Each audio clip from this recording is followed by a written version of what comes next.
Il Veneto ai veneti e l'aeroporto di Venezia ai francesi? A innescare la polemica è il consigliere regionale di Fratelli d'Italia Joe Formaggio, secondo il quale l'ipotesi di cessione di Save, società che gestisce anche gli aeroporti di Treviso, Verona e Brescia, al fondo francese Ardian, rappresenterebbe un colpo durissimo per il Veneto e per l'Italia, dopo la svendita delle banche venete, il trasferimento del controllo delle multi-utility a Bologna e la perdita dei nostri poli fieristici.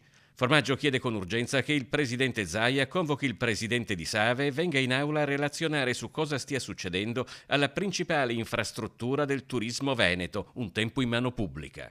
A stretto giro risponde il presidente dell'intergruppo Lega Liga Veneta Alberto Villanova con toni tutt'altro che concilianti. La struttura societaria del gruppo Save, dice Villanova, è già oggi composta da numerose realtà estere con risultati che parlano da soli.